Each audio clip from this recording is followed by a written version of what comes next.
And this is our session on referrals, and it is being recorded. And Gargi and I are going to just talk through everything. Okay, so Gargi, I'm going to go through from beginning to end on stuff, and then stop me when you have questions, okay? So.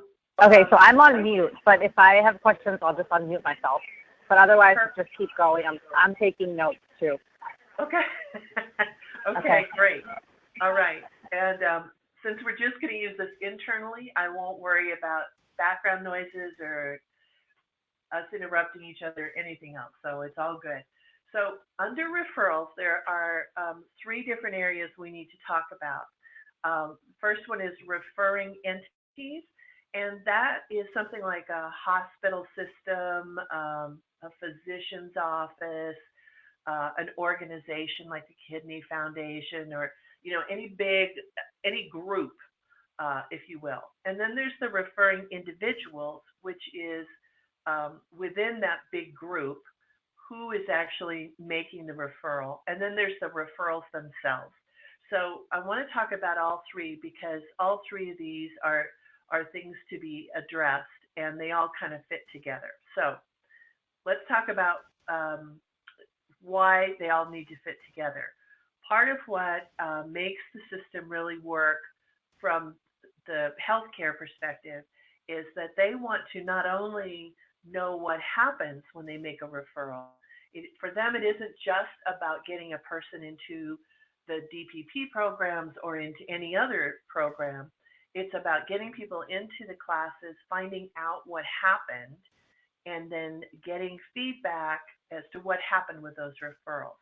So part of what healthcare folks need to be able to show and document is that referrals they're making are being made to appropriate places, and that they're being handled appropriately, and that it's worth their time to make the referral.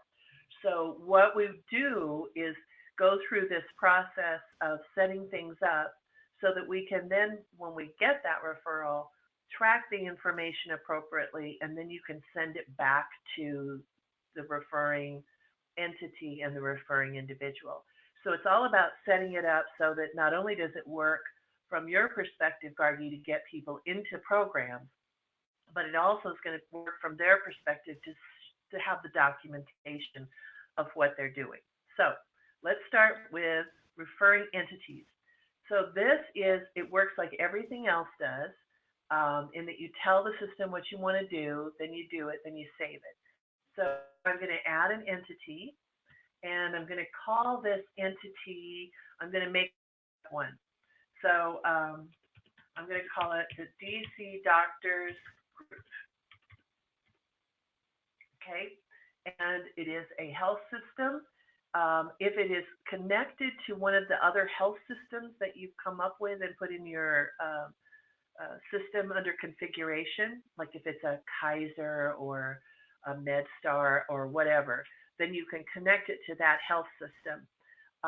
And this is the quick way to get there. So if you need to do that, you can. This will take you right to health system. But for now, we're just going to call it the DC Doctors Group, and then I'm going to save it.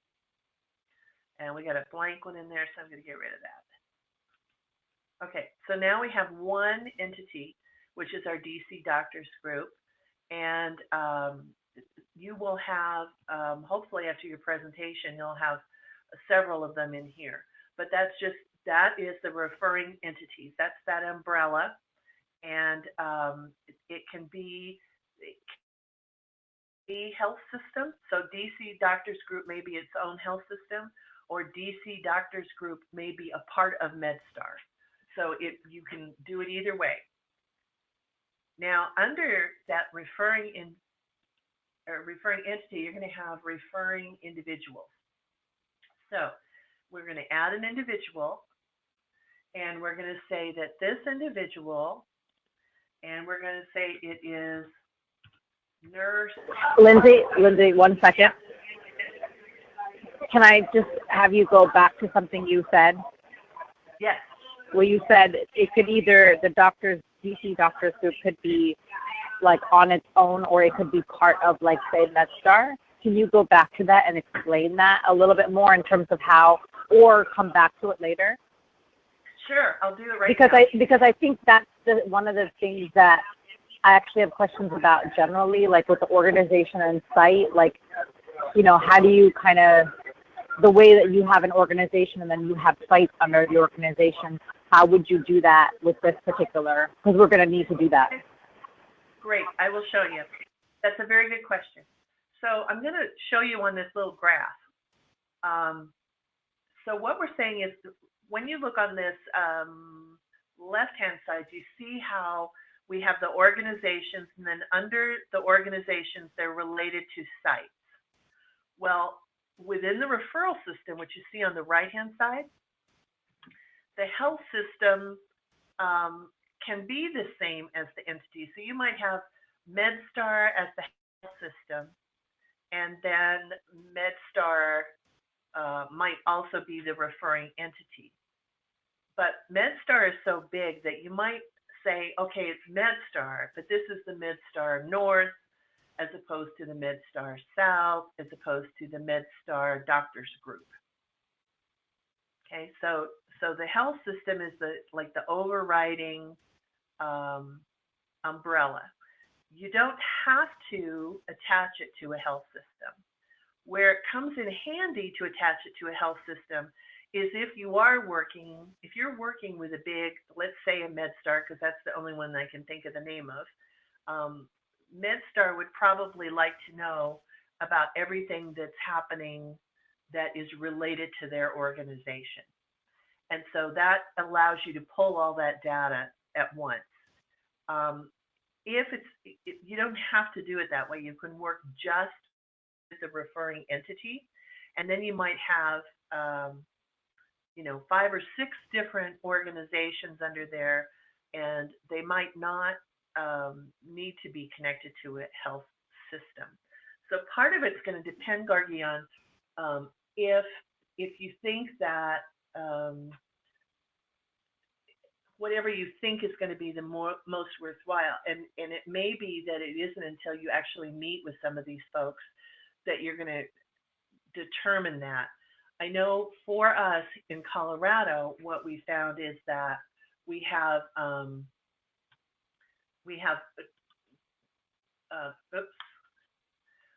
work a lot with Centura Health, which is a big hospital-based system. So our big health system is Centura. And then we have another big health system we work with that is the university system. And we have another big system that is Kaiser Permanente. And then under each of those are doctors groups, hospital groups, et cetera, et cetera. So for us, we wanted to have, okay, what's the biggest umbrella they're under, and then split it from there.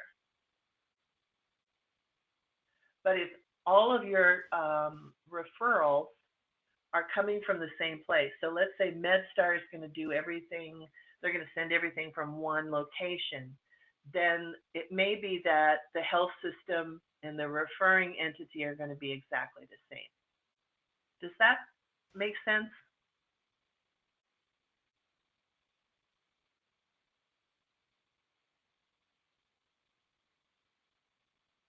Yeah.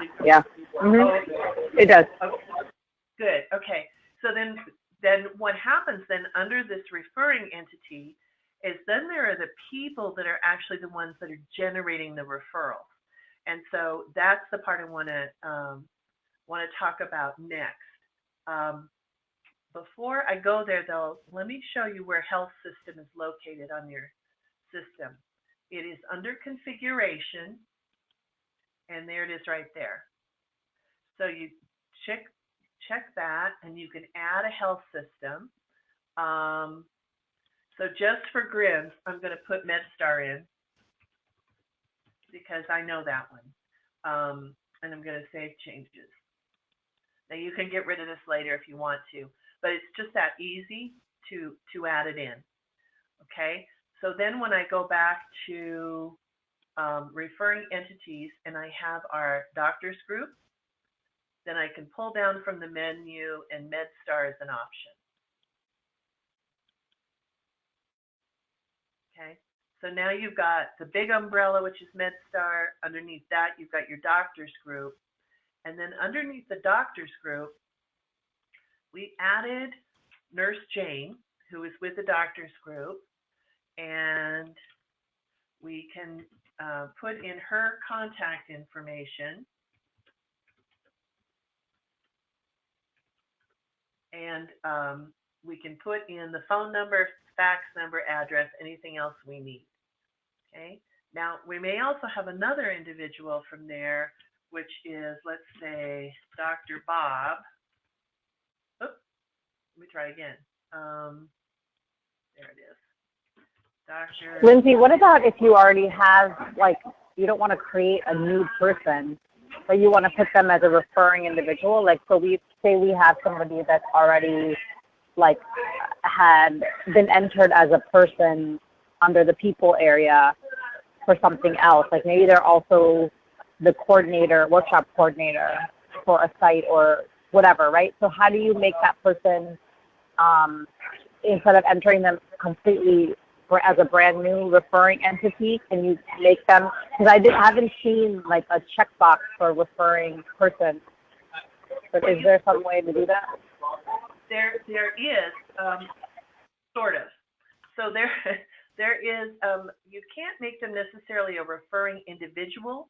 And the reason why is there isn't that direct connection is that the referring individual is really the person who is like managing the faxing to you, the person that's on the practice side. So it's worth taking a minute, even if you don't fill in all of the contact information because it's somewhere else. If you put in here, let me see, let's say Bobby, and Bobby is, and you make yourself a note, see people tab, and then you know all of her information is there. And Bobby is, let's say Bobby is the MA at the practice who's the referral coordinator, and then you can save it. Because what you're going to want to do as referrals come in is indicate where it came from. So in terms of the person who is making the referrals from the practice, you're going to have to enter it in here, but you know, you saw how quickly that happened. It took me about 10 seconds. And then, but let me show you the other piece of it that does happen under the People tab. And you're right, there is a checkbox for that. So let me show you what that looks like. So far we've got the big umbrella, which is the health systems and the referring entities within a health system. And like I said, it doesn't always have to be a health system. It could be a community-based organization. It could be, you can set up a referring entity as, let me see,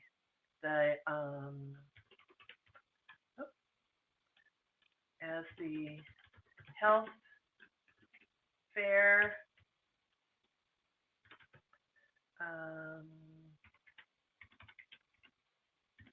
Okay, so that can be a referring entity. So that way you can track where people are coming from, that are coming, you know, from outside organizations. So it doesn't necessarily have to be, a referring entity can be whatever you need it to be. And then the referring individual is the person who's actually sending the information over, or authorizing that the referral be sent over. And when you then get to the referral and you're doing a report back, you're going to send it to that referring individual and possibly the referring entity, but it's the referring individual that you really want to get the information back. Okay, so let's talk about the referral itself. So within this this area, there is there's a really kind of an important role, which is called this guy, which is the referral handler. And the referral handler is, their job is to be the one that can see this protected health information.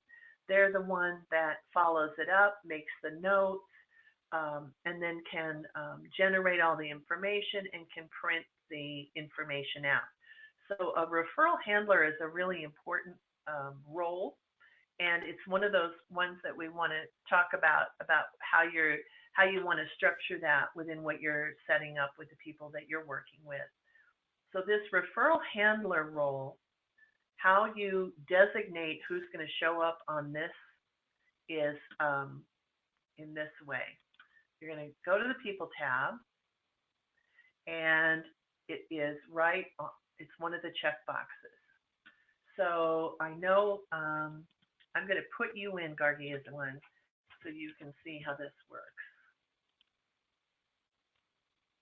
So I'm going to pull you up, and then I'm going to indicate that you are now also a referral handler. Now, you may have people that are referral handlers, and that's all they do for an organization, or you may have the people that are referral handlers and for everything. And if you are designated as a super user, you can see all this stuff already. But I wanted to have it show your name show, and so that's why I am checking on that referral handler role. So the other thing that we can do when we're setting a referral handler is that we can say this person who's handling referrals can only work with these organizations. So we can show that someone is they are a referral handler, and you only want them to work with specific organizations. Okay. So now we got you as a referral handler. Now we're going to go back to referrals. So what we can do now. So is there a way to have it, when a referral comes in, is there a way to have it like ping you or have an email that's generated that comes to a certain like website or something, or a certain email? That would be something you would have to set up. That isn't within the Workshop Wizard piece. But yes, and how you could do that. So could COA do that for us? If we kind of, is that like a feature you could add? Yeah, and let me talk to you about that. One of the questions that I have, and I don't know how you're doing this, is are you wanting people to send you referrals? How is it you want to receive those? Do you have a fax system set up? Do you have your email address set up? How is it you want to do that part? Well, I think the fax is probably not going to be a good way. Okay. Although we can try to fix, because it's a fax set for like an entire bureau. But I think an email, somehow having it connected to, if it's possible, if they could fax it and it goes to an email address, we do have like a generic bureau-wide email that it could be linked to. Okay, so that multiple people can check. Yeah. So what we have that we've set up for Colorado and what we've set up in New Mexico is we've used a secure fax address. So that what happens is that the information comes to referral@coa.org, and it's a secure email address, which means it's secure on their side. We send it, and then in order to pick up the information, you have to set it so that only certain individuals have the login to go in and pull the information. So that is easy to do. What that requires is setting up an email account, basically with a secure email provider, so that you set up only the address, but then it has the ability to log in and check that for the referral. So, okay. We can definitely do that. what it requires is a little bit of time, obviously, and then also would require that we get some information from you on who all would have to log in so that they can check the referral. And then what happens So is... would you guys help set that up? Yeah, I can definitely do that. Okay. Yeah, we can definitely do that. So a lot of governments, so they don't do their own emails. Like it doesn't come to like a .gov type. It goes to like a very. It comes like it's a different system that you need. Yeah, probably what it would be is if I set it up under what we have now, the referrals would go to. I talked with Terry about how to do this, but I think what would happen is that we would set up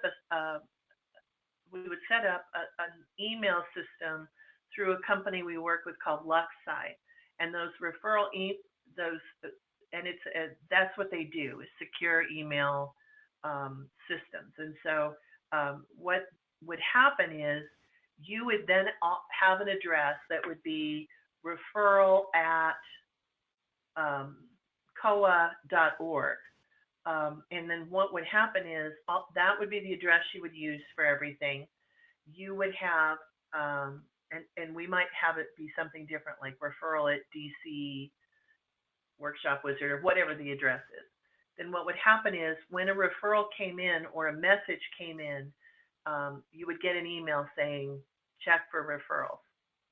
And then you would know you had something to look at. And then you would tell us, actually you would set it up. We'd get it set so you could decide then who has the ability to get in and pull the referral. And so you don't want everybody to do that because then you have everybody touching the protected health information. But you can have as many people as you need doing that. And so what that then gives the referring individuals, what they would then have is Bobby, Dr. Bob, Nurse Jane would all have, they would know how they got information to you is at this secure email address. So what they can do is they can either email it, which some are doing through their own email address, or they can plug that email address into their EMR system. And then depending on how their EMR is set up, it will just generate and automatically send that message out to the website. So from their perspective, it's very easy and it will work with whatever they're already doing. The other piece we can do is you can also set up, if you get to the point that you have people that say, no, we don't want secure email, we want a fax, is you can also arrange with, there are companies that will set up a fax number for you that will then send you a fax that will arrive as a secure email. So the question is, if we do a separate secure email address, do you all at the state, will that, or at the state, you know what I mean, at DC, will that, that's okay with them to have a separate email address? They won't be. Well, I don't know. I think that's what, like, I just made a note to myself to ask Robin, like, how that would work. And yeah. I'll also talk to my IT person. Okay. In terms of how that would work. I'm guessing that it would probably be us setting it up through a secure outside vendor, but I just have to confirm those details. That's fine. And so what I'll do is I'll send you a memo that basically outlines how we would do this, and then you can see if the IT people are happy. And what we've learned with New Mexico, it was much easier to just go with the outside vendors and set it up under what COA does, as opposed to trying to set it up within the state system. Right. Yeah. No, I can imagine it. being a little bit more lengthy and time consuming. And I actually have a big webinar with like 11 clinics on the so we're trying to get I'm trying to get all of this into a PowerPoint by early next week, and then also get our website and everything sort of like ready for me to actually show them and teach them how to do it. So that I hope is that they would immediately, like, if they want to participate, they would immediately start to take action. So we basically have about 2 weeks, you know. So with DOH, I'm guessing it might take a long time. So, but I'll check in with Robin on Monday and see, or Tuesday. Yeah, and I think what I have learned is even if a clinic says, yes, we want to go right now, we want to start today, that still, that's great. And you always want to say, absolutely, we can start today. But the reality of their workflow is starting today means you get them the referral, the template, you get them the information, and then, it's not like you're going to suddenly get 300 referrals. So, and I think that when you're talking about teaching them how to do this, you could definitely show them, but it's kind of like what we're doing now. You can show them and get them started, but it's going to take several different layers of information before they're able to totally go on their own, and that's okay, because they'll get more and more ownership of what you're doing as you go along. So, so what I'm saying is, if it's not 100% everything where you want it, you still are going to have some time to get it done. Because unfortunately, it won't all happen that fast. So, Let me talk to you about this referral piece. So I'm going to assume that we have those other questions set. And I don't think we have any referrals in here. No, we don't. Okay.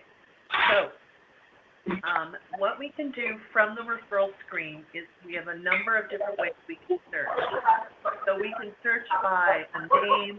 We can search by, if you want to pull up just the people that were referred by one of those referring entities. You can search by referring individuals. You can search by, okay, I want the people that have been referred, just the people who were referred for the chronic disease program. Or you can search for everybody. Or you can also search by, these are the people who have been, that you've been working with. So you can search a number of different ways, which gets very helpful as you have, ongoing. This is the piece that you're going to want to work most on, and this is where you add a referral. So you do it the same way you do everything else. You hit add a referral, and you type in, I'm going to use my dog. So we're going to do Sasha, and Sasha has been referred, and there is all of her information,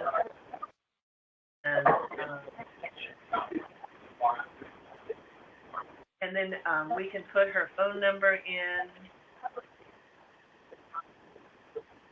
We can indicate the best time to call, and the more of this detail we get in, the better. One of the things that's important is this distinction of it's okay to leave a message. The way the HIPAA rules are written is if you don't have permission to leave a voicemail message that says we're calling to get you into this care class, that you can't leave a message. So you want to make sure that you ask if that's okay and that you leave the message. And then this is where if something that, for example, Spanish is their primary language and you need to have someone return the call in Spanish, you want to note it there. And the default is usually if it's not there, it's... So do you guys have a generic form that you can send me a copy of? Sure. I do. And the other question is when, say, like, Jane, the nurse, is sending a referral, it's coming through and then we have to go in and manually enter the information in. Yes. Yes. Like there's nothing where like they can just enter all the information and then it's already in the system. It can be done. It is a programming change, and we'd have to give you a quote for that. And the problem is, or what? It's not really a problem, but it would depend on how they are sending the information. Depending on what their EMR system is, they all work a little bit differently. And it is what we have discovered is if it's somebody who is sending you a good number of referrals on an ongoing, consistent basis, it's definitely worth making the investment to have it do that. If you're just getting started and you're not sure who's going to be sending the most referrals, in what format they're coming in, it's probably most cost-effective to take a couple of minutes. But if you know, for example, one particular health system is going to be sending you information on an ongoing basis, then what we can do, Harry can write a little program that will that particular information from that resource, get it into your system.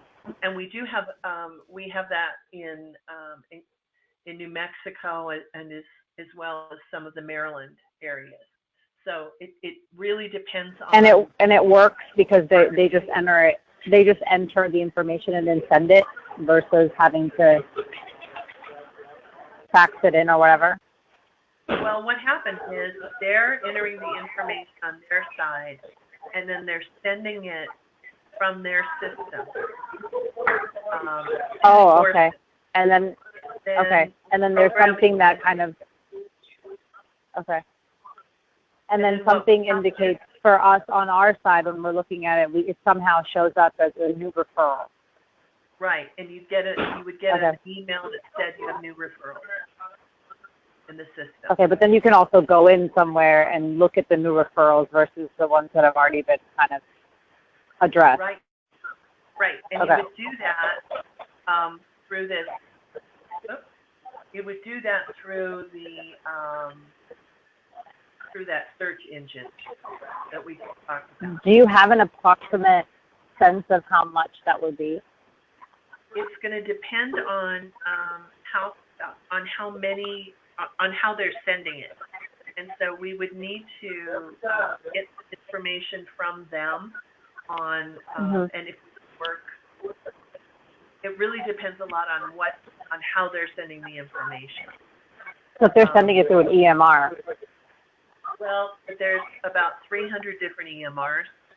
So yeah, what DCPCA talked to you, they had mentioned, I forget which one it is. It's a pretty common one that they had, that like all of their 11 clinics use. Okay.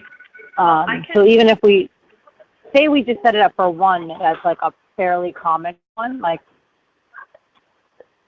Do you think the leftover budget from last year could cover something like that?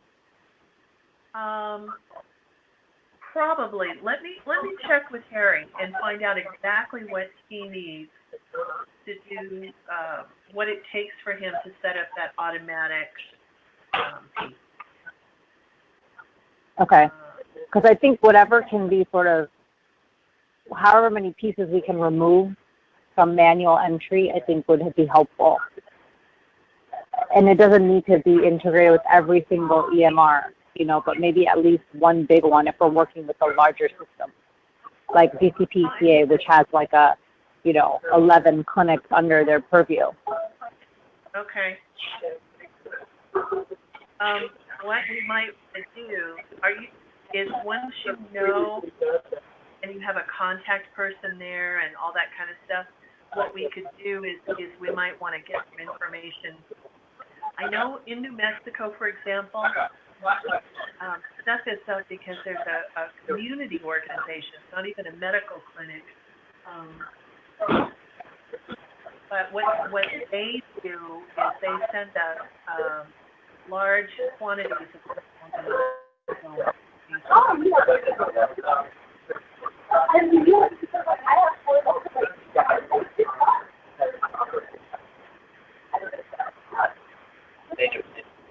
Hello? Hello? I'm back. Sorry. Oh, okay. So I think what we would need to do is let me get with Harry, and then let's figure out which organization is most interested, because what we have discovered is it isn't necessarily the big ones that are going to send you the most referrals. So we want to go with whoever's going to be sending you the most referrals. But let me find out and get you, because I know we not only have some left over from last year, but we had the new scope of work for this year, so we can move some things around if we need to. So I will check on that. And what would happen is, if it automatically loaded, this is what you would get automatically loaded, because it would look like this. It would have all of this information in terms of language and anything that came through on the referral form. And then what you would want to do is indicate who it is that's going to handle the referral. Excuse me. So in this case, there are organizations that might be handling the referral, or there's a referral handler. So I'm going to see how we can do this. I didn't set you up right, but what I would need to do is have you, let's see, it's going to pull up. Yeah, I didn't attach you to anybody. It's just showing organizations randomly. So what would happen is, we would have you in this area, and let me go back and fix that. So we've got it.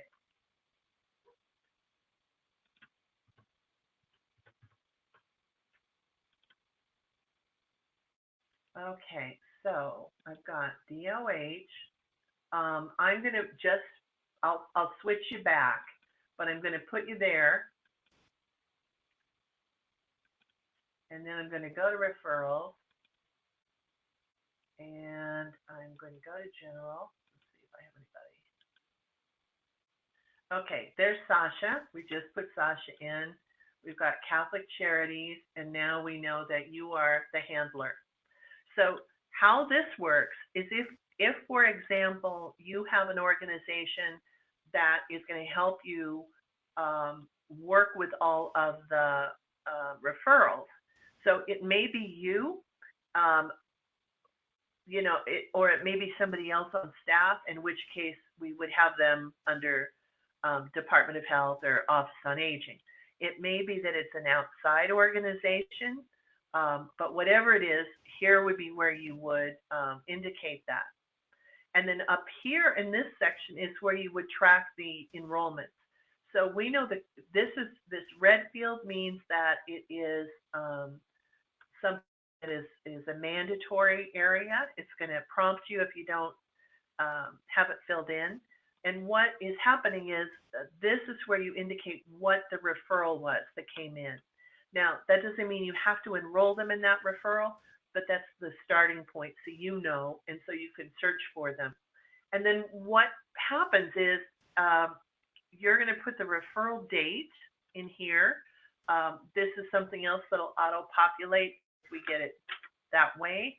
So I'm just going to put today. And so far we don't have anything, so we know so far we have not made a contact.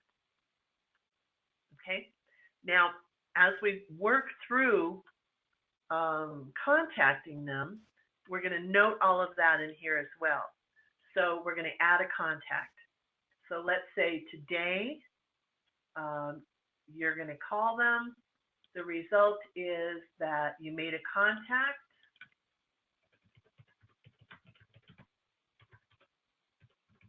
And you're going to call them in 3 weeks. And the reason you're going to call them is you enrolled them, you're going to call them to confirm class or something. So what we then have is we can then enroll them. And from here, we can even indicate which workshop they've enrolled in. So we have the only one that we have There we go. So now we have enrolled them in a workshop. It says that they're enrolled, and we've made the contacts, and we can hit Save Changes. Now, let me see if I can get you back here. There we go. So you can also track from here things like if you call them and they say, don't ever call me again, I don't know what you're talking about, you have a box to click. If the person who was referred to you is the caregiver for someone else, you can click that box. And once you have them enrolled in a class, you can even track if you're going to send them a confirmation letter. You can track that here if you want to. Now, what will happen is then you can look at the contact history and see all of the contacts that were made. And then here's the cool part. You can go to the print button and you can do a referral report that shows all the notes for either this one individual and it's based on how you searched for it. So we're going to pull up everybody because we only have the one. But you could say, I only want to show people that were handled by Catholic Charities. And, or I only want to see people that Gardy's working with. Or I only want to see the people with chronic disease. Or only the people that were referred by this particular organization. But then you go to this field. This is just a print function like you have on other things. You can separate it, get the order in a number of different ways. You hit go, and what it's going to do is generate this report, which says, here's the participant, here's their information, here's the curriculum, the workshop that they enrolled in, and then here's who talked with them, and that we are going to contact them again. Then this information is what we call the physician or the referral feedback report. And this feedback report, you just either email or fax back to the referral source, and that gives them the feedback that they need to document what's going on. And let me tell you, they love this. They love this. So you can, it's very easy to produce. And so now when you produce that, is there also, again, a way that, like, do you have to print it and then fax it or scan it and then email it, or is there a way that you can just include it in like can you do an email directly through this system? Is that another feature that can be added? Like you can just say, okay, create email, and then you can email it directly to them? Well, what this does is this generates for you a PDF. So okay. PDF, yeah. So you can just either save it, you can attach it, but it basically is creating a PDF. So yeah, so it's real easy to work with. And then you can you can print it or save it, attach it, and let me just do it this way and I'll show you. And then you could do it as that, and then you can save it, and then you can do this, and then you can, I don't have my email open. But what you can do is just save, you can email it from here. Yeah. So yes, you could do it that way. And we have people that want those reports all the time. And we have other people that just tell us, just send it to me once a quarter. I just want it once a quarter. So the other piece that's on here, which will not look very impressive right now because we only have one referral in here, but this is just, and you see down here, it shows you how many total referrals you have. That just gives you a real quick eyeball. If somebody says, how many referrals are you working at any given time? This just, it's just like a cheat sheet, so you don't have to, just to give you an ongoing tally of how many you've got in your system. But if you want to be able to show how things are going overall, what the statistics are, you can use this little quick report which will give you just a thumbnail of, okay, here's the number of people that have come in, the messages that were left, how many have enrolled. So we have this one person now we've dealt with. And so for this particular workshop, we have one enrolled. So we had one contact, one enrolled. And so, so our average so far is 100% of the people we've contacted have enrolled. And we did this because some of our larger organizations that we're sending through, over the course of a year, 200 or 300 referrals, wanted to know, okay, what's the percentage of people that we're sending that are actually enrolling? And out of that, then, what are the percentage of those people that enrolled that actually attended class? So this is the little report that we came up with. And you may not need this, but you might. And so it is, you can also break it down by referring individual. So where this comes in handy is if a practice is wanting to know, how did Dr. Bob do versus Dr. Nancy in terms of referrals? And so that's been helpful. So back to this referral person. So now we've got Sasha in here, and let's say that Sasha did not enroll, but Sasha said she's uncommitted, and so we need to call back. So we can do a couple of different things. We can schedule a time to call back. Let's say we can call back here. We can book this appointment, and we can say, discuss enrollment. And this will then prompt a couple of things. This will give you an email that says you have referrals that need attention. So you as a referral handler will get an email saying, yeah, you need to check your referrals. So we're not going to say call Sasha because that isn't protecting their health information. But you'll get an email from Workshop Wizard that says you have people that need attention. And then once you go in, you'll be able to pull up who needs your attention. So when we then go back in, we can add another contact, and we can say, okay, this happened on 1/2/18, and the result was message left. Oops.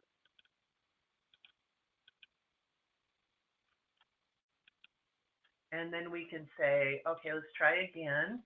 So now it's still you, but let's say this time somebody else handles it. Then they are also assigned with you to Catholic Charities. You'll have a pull down message. So if you and I are working this together, I would find my name on there too, and then I could say, well, this time I called and I talked to them, and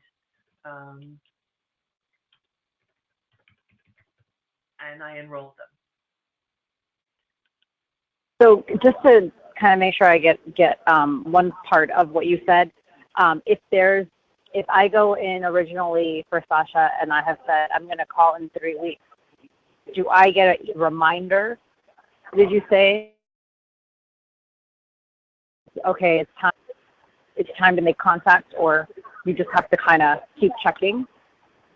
You're going to get, what you will get is an email that says you have referrals that need attention.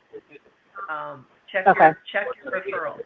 And then what you can do is go to this screen, and you can either pull up all of your folks, or you can check that box that tells you to call them and search that way. And of course, you just closed it out, so it's not.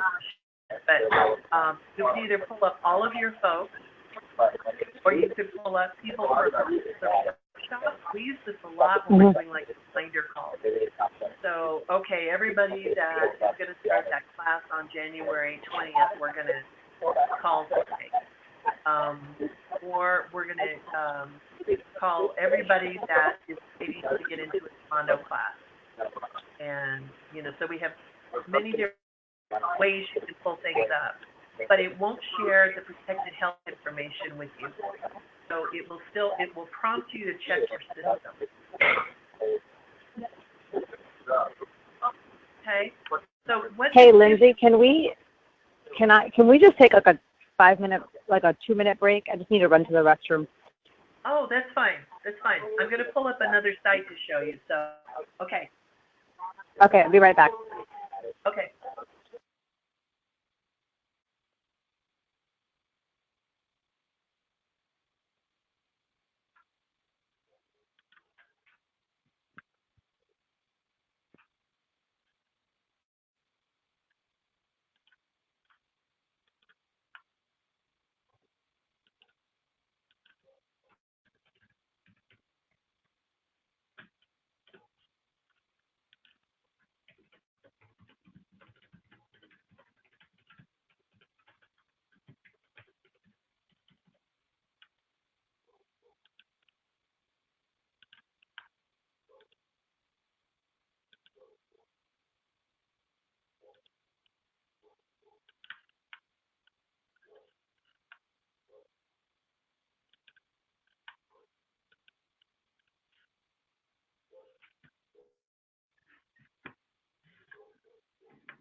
Hey there. Okay, I'm back. Hi, I'm back. Hi there. Okay, so I wanted to show you this screen. So what I did was I logged in as someone who is just a referral handler. So what, and it's, the screen looks very different, but when you log in, you're logging in as Gargi, the super user for all of your stuff. But if we have somebody who is just handling referrals, I want to show you what that looks like, because their stuff is going to look just a little different. What we did was, for someone who just needs to see just their own information, I said that for working referrals, you can see everything and can bring it up a bunch of different ways. And so I'm logging in. This is Rocky, and I think I've shown you this before, but I think now maybe it's got more context. So Rocky has been set up as a referral handler for his organization. So he gets an email message that says, Rocky, check your referral. And then he hits his referral tab, and this is the screen he sees. So all he can see is his own referrals or his organization's referrals, which in this case are the same. And he can either look at them by referring agency or not, but he's only going to be able to see the ones that are his assignments. So if there is one that is his organization, so let's say you're working with PCA, and PCA has several different people who are going to be working with their referrals, then someone will need to say, okay, it is Gargi who's going to do it. It is Latrice that's going to do it. It is Rocky that's going to do it. It's Lindsay that's going to do it. And then those folks will be listed here, and you simply pull down the menu and assign them. Now, when Rocky logs on as a referral handler, he's going to see this. There's a new person, newbie person who needs a call, and it's been scheduled, and here's the contact history. Or we're going to see that Lucy Smith needs a call. And we know that Lucy Smith was referred by Jane, needs a call in Spanish after 5. And that the curriculum, here's the curriculum we're looking at. And then we can look at, again, the contact history. So we can do, that gives Rocky very firm boundaries on the information he can have contact with.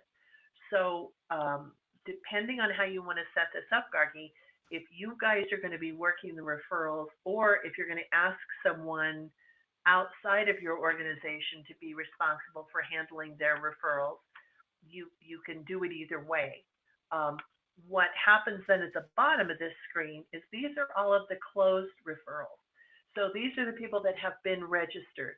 Now, you can go back in. So let's say that someone who is registered for a CDSMP workshop decides they're not going to do it, or they don't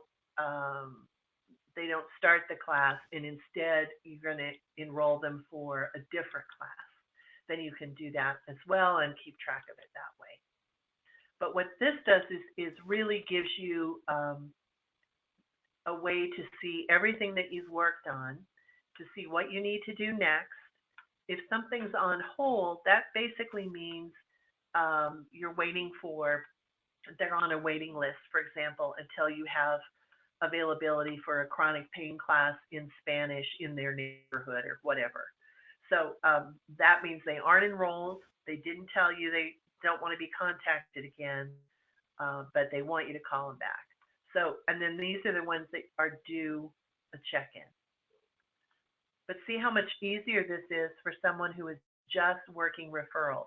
They can see. Now, is there a way to have, like, so say I'm thinking for myself, right? Like if I'm the only one that's doing referrals. If I want to see everything, or say like LaShawn is doing the referrals, like I think it's going to be initially me and LaShawn. And so if we want to see everybody that came in, is there a way to do that?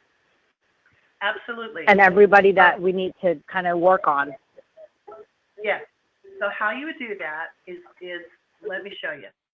I'm going to go back to your site, and I am going to log in as me.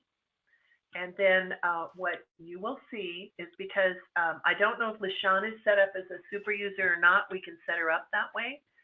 But you're going to be able to pull up whatever you want to. So you can, if you hit just search, it'll pull up every single referral, which right now is just one.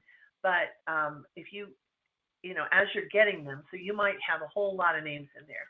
You can do that. So you can pull up just everyone. You can pull up just the people that are referred for a specific curriculum.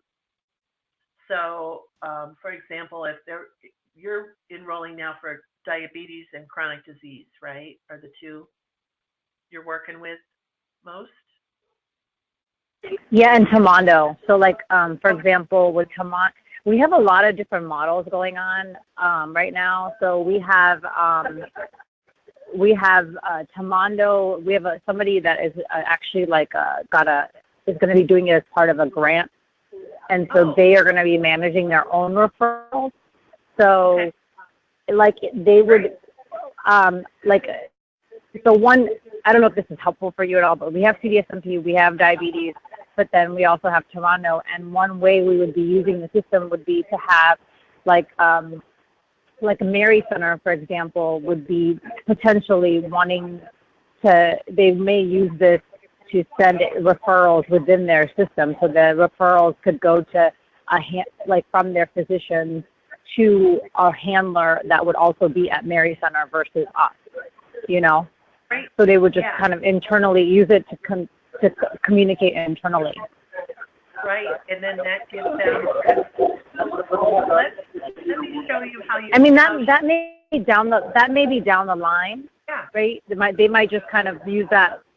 They might just use that feature later on, but that is something that we would do if they continued to stay on with this program.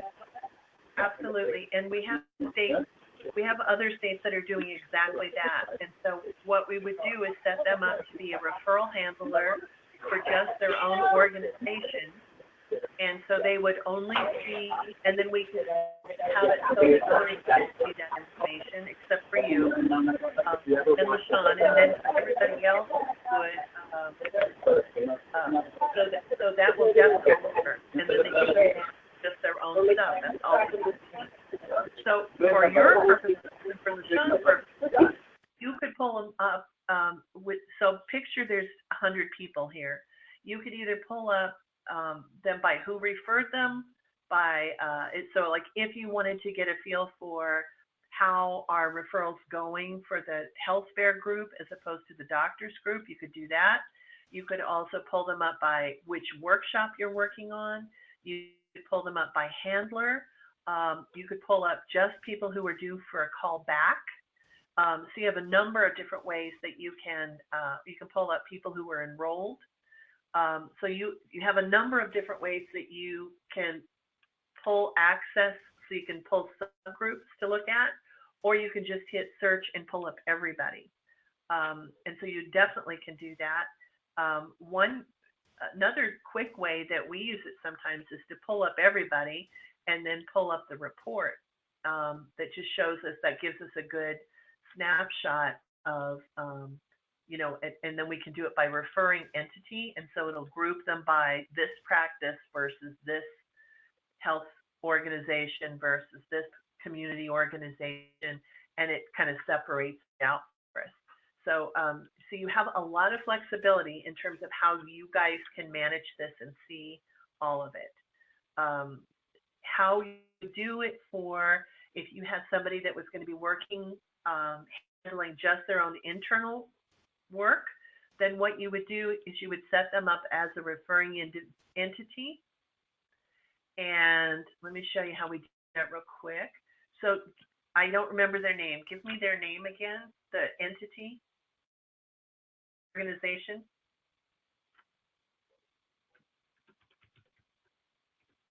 I'm going to call it the Tamondo Grant. How's that? Oh, Mary Center. Thank you. That works. And then give me the name of the person who is the referring person who's going to handle it, what her name is.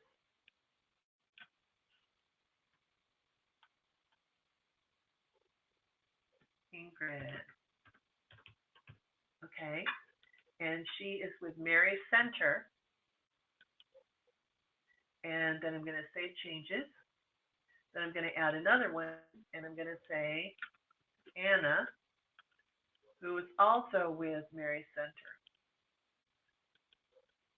Okay, so now you have these folks listed so that when you go to, so you have, when it's time to process referrals or put referrals in, you know that they are coming from one of two places.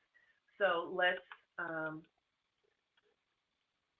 so say we now have a referral from Tomas, and Tomas is being referred by Mary Center, and the referring individual was Ingrid. Then we put in all the before 10 a.m. So we can put all of this information in, and we can put in as much as we want, and we know that Tomando is what they're interested in, and we know that we then want to assign who's going to handle the referrals. So in order to make that work, we just have to indicate, we have to have Anna in the system, and then indicate that Anna is a referral handler. And then Anna will come up here, and then both Ingrid and Anna will be the ones that are handling making the referrals and processing the referrals. And so let me see, I don't know if either of them are in the system, but I can make it in the system real quick.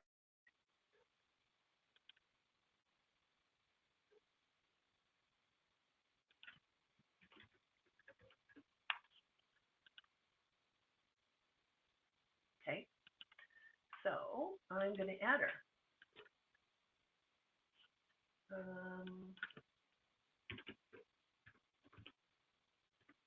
And I'm going to say that she is connected with, I'm not going to do that, we're going to do, I am going to put that she is a referral handler. I'm going to put that she has access to my workshops. Oops. Yes.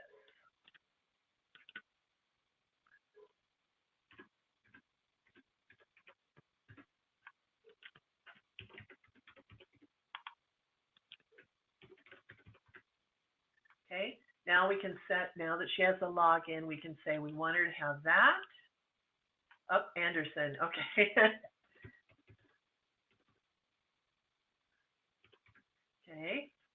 And then we can say we want her to be able to have access to referrals and 2 S's. Okay.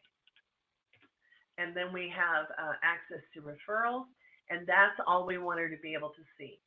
Now, we want her to be able to pull up referrals, but we also want, she may need to look at workshops, and she may also need to keep track of which individuals are making the referrals.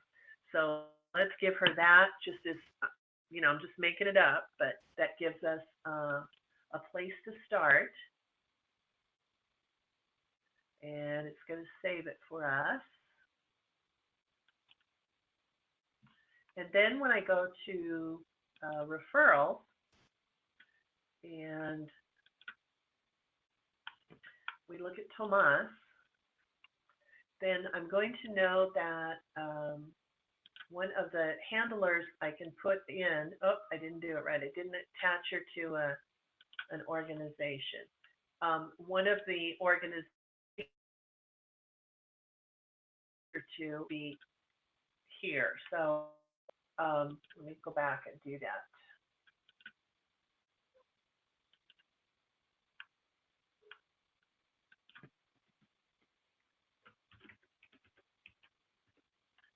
Okay, now she should come up.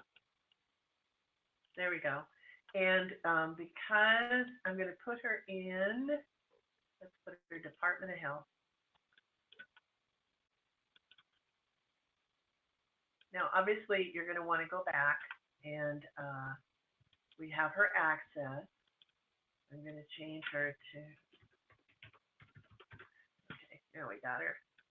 And so we have her connected to this organization.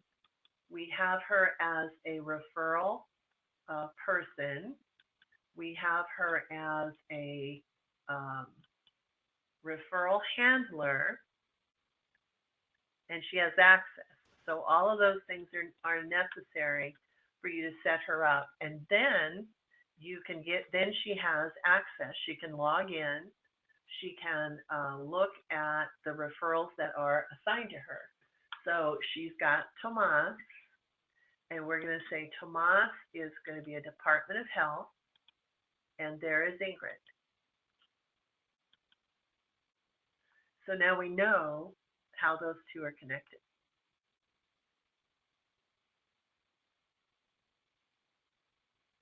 So once you have done it feels very complicated the first couple of times you put this all together, and part of the reason it feels complicated is we're sort of making it up as we go along.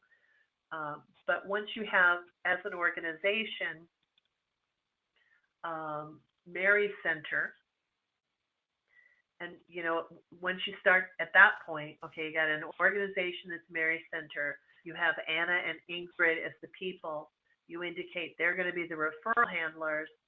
Then it makes it much easier to go through. Under Ingrid. Okay, I missed the first part of that. Let me see if I can.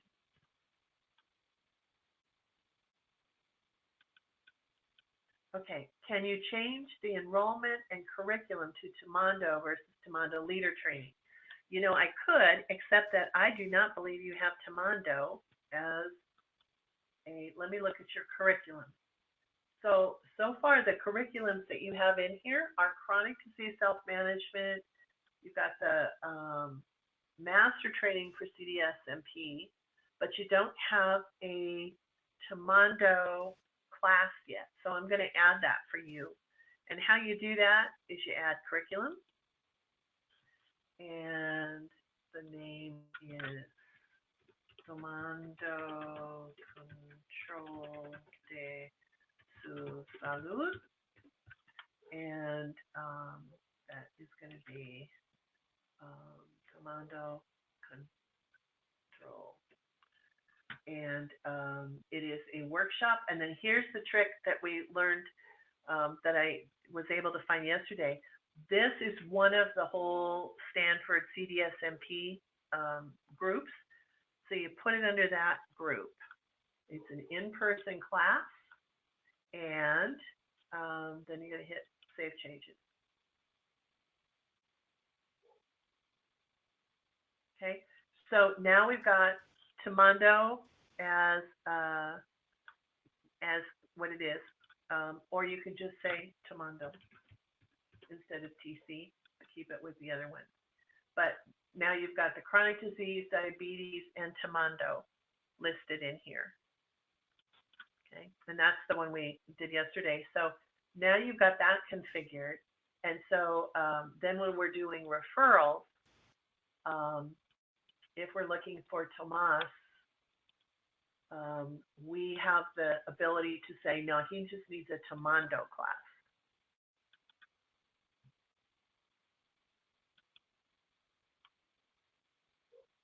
So see, I think what that then will do is it gives you some idea of how those things, how they tie together. Does that make sense?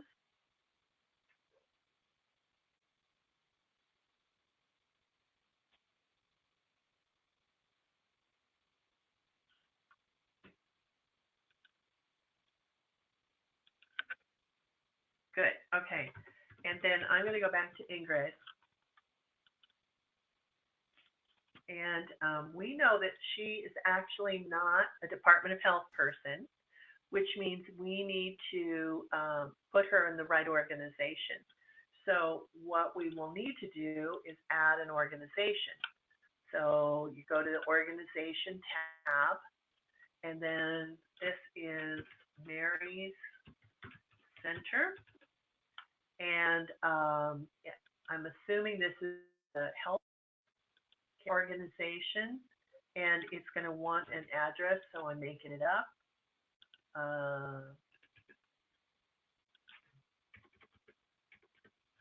And I can save change it. So what you will also want to fill out in here is all of the contact information, obviously, and you're also going to want to show what curriculums they offer. So I'm just going to assume that Tomondo is one of them, and that'll connect it with them. And then you can add the sites.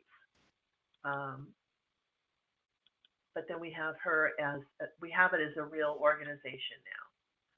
So then I can say to the system, okay, Ingrid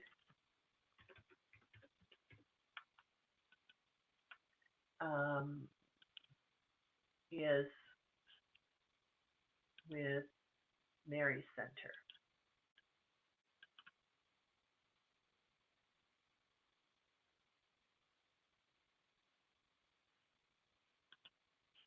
Okay, so there we got it. And now when we look at referrals, we'll be able to say Tomas is actually Mary Center, and Mary Center has Ingrid. And now we fixed it.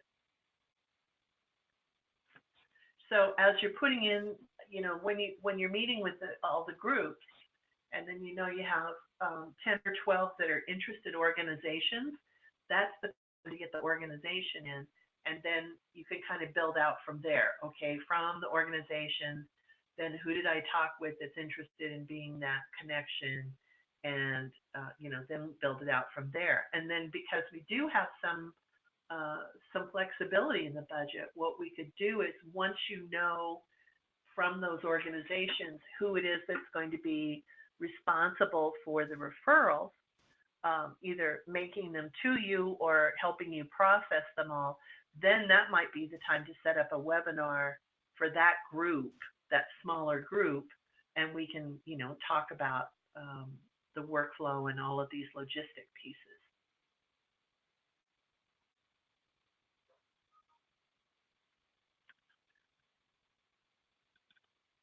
And I have to say, this is a very strange way to do a webinar.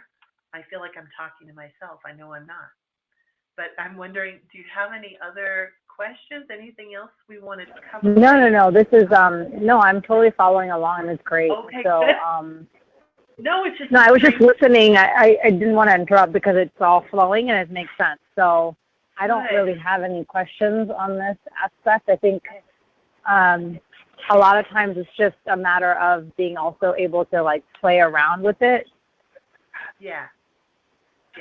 And I think once you have some real, it will make more sense now that you're talking about Ingrid and Anna at Mary Center rather than pretend people. And so, So the last question, I don't know if you're still working on, if you have anything else to add for referrals. I just wanted to know if you want me to take out the stuff I put in, or if you want me to leave it for now so you can kind of play with it some more. I think you could leave it in for now. Okay.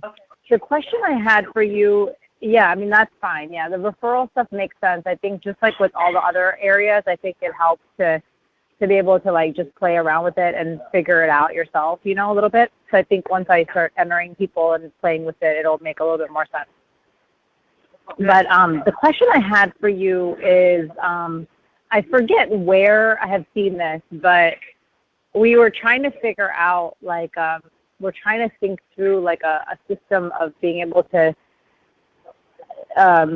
document all of the touch points, that happen, in the beginning, especially when you have a class coming in, a new class and you want to make sure that someone is putting that information in, and then once you have that information in, then you may find out what date and time it is, and then you may find out where the facilitators, who the facilitators are. But because there's so many people handling it, rather than creating like another spreadsheet, I saw a checklist somewhere when you're entering it in, but I wondered if that checklist could be expanded and other pieces could be added so that we could just sort of mark off, or a category could be created where there's like really just a checklist category. I don't even know if that would be something that we could have, or within workshops, if there's like I thought I saw it under general, or I don't know, somewhere I saw.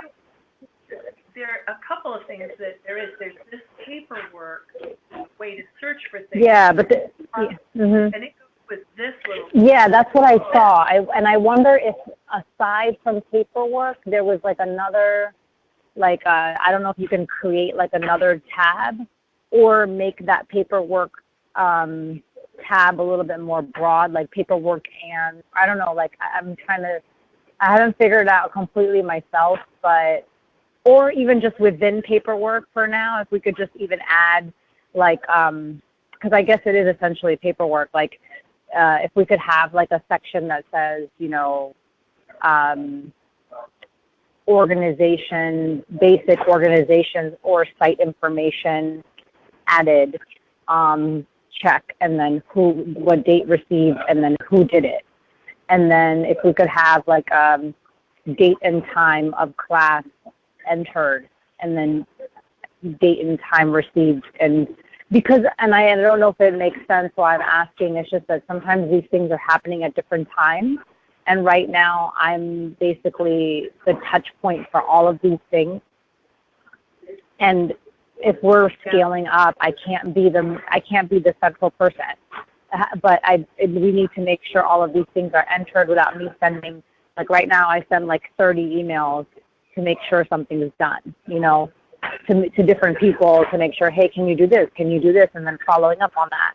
But if we could all just have it there, and all these check boxes can just be hit, and if we could have it pre-filled as to who did it and when, that, I think that would be helpful. And I don't think we need to create anything new, even just within paperwork. If we just had a couple more sections, and then I can tell you as we kind of figure out like what else needs to be added, you know, maybe just 3 or 4 extra items under items. Like in Fidelity, there's also registration. If we could have a registration tab, I can send you all of that. But is that something you can do? Yeah, it's a programming change. And so what I have learned about the programming changes is that the ones I think are easy sometimes are hard, which is why I hesitate to talk about how much time it take and all that kind of stuff.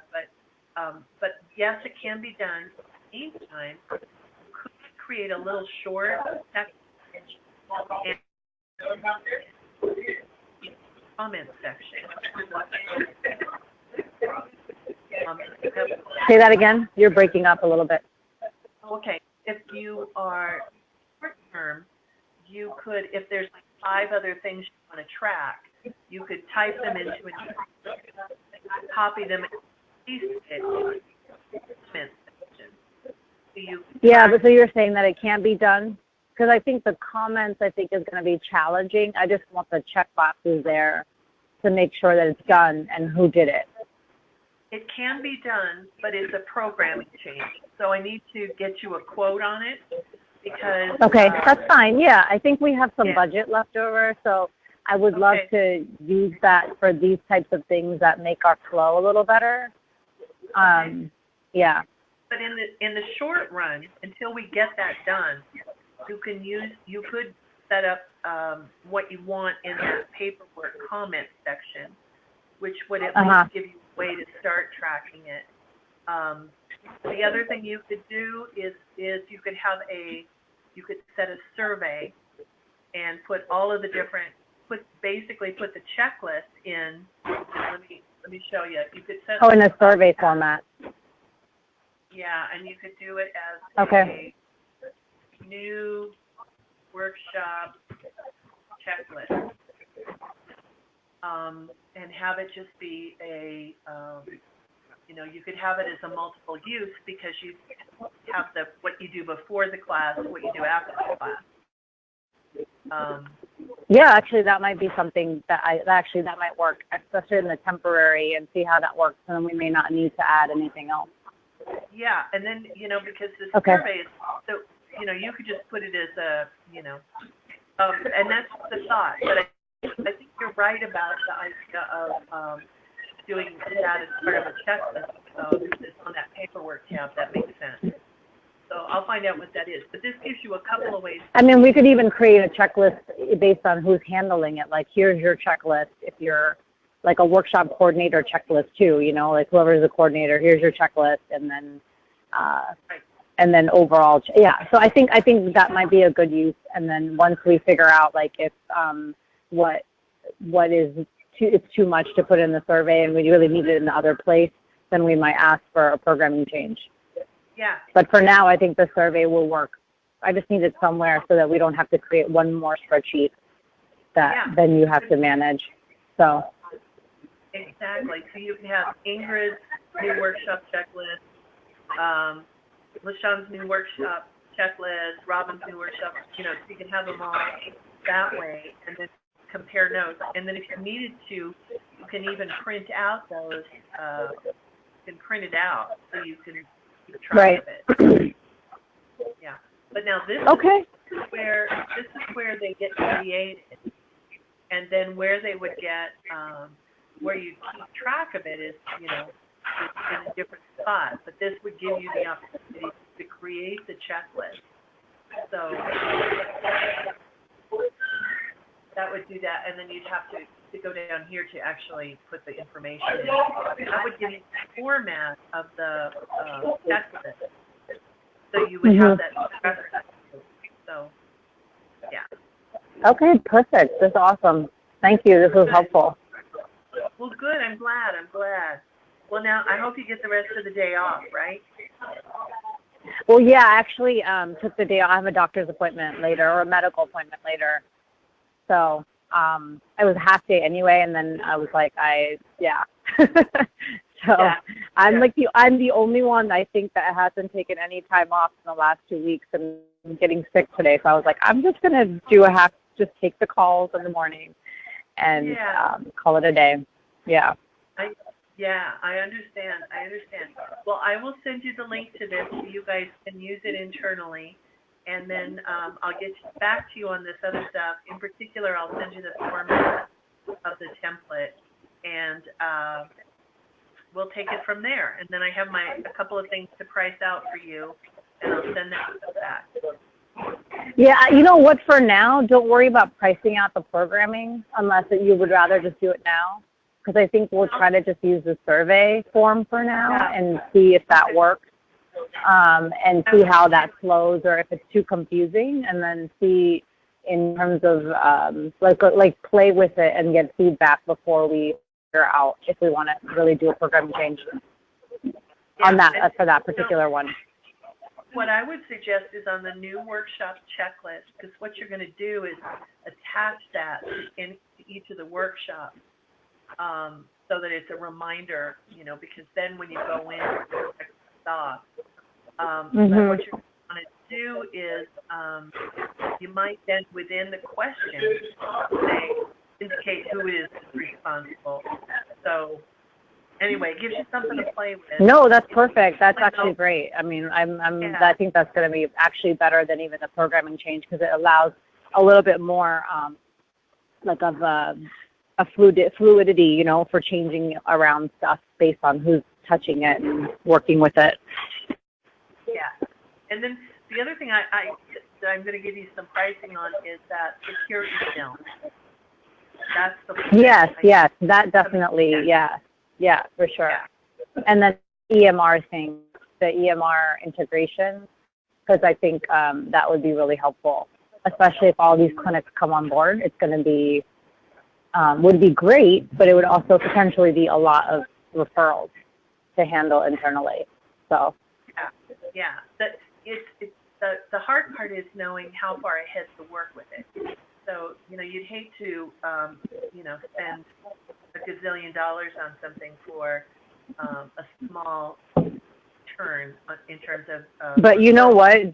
Everything is so slow. So if you give me a quote now, chances are with DC government, it's not going to happen for a while anyway. Okay.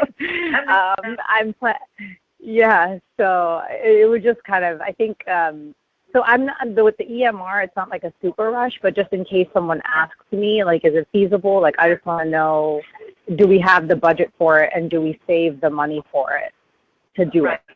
You know? Right. Yeah, because then, because the end of the year is going to come around fast. I just want to make sure we're kind of allotting the money where we should.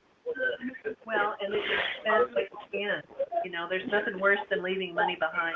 So. Yes, for sure. Yeah. Okay. Well, I think this gives us both our to-dos, and I will. I know I'll talk to you next week, and I'll send you the stuff we've discussed. Yeah. Things are moving fast now. So, if you could also just, I think I sent you an email about Harry sending the iframes. So, if you just as a reminder, if you could have him do that.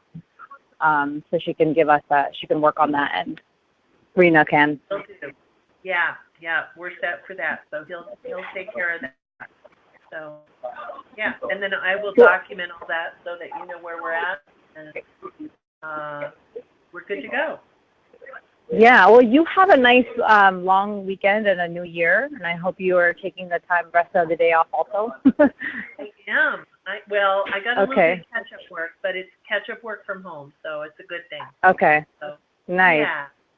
Well, Happy New Year. Well, thank you so much for making time. I know you're off, so I really do appreciate it. Oh, no, my pleasure. My pleasure. I'm glad to be helpful, and this feels good. I'm glad I'm excited for you guys. So, yeah. All right, so we'll talk again next week. Okay, so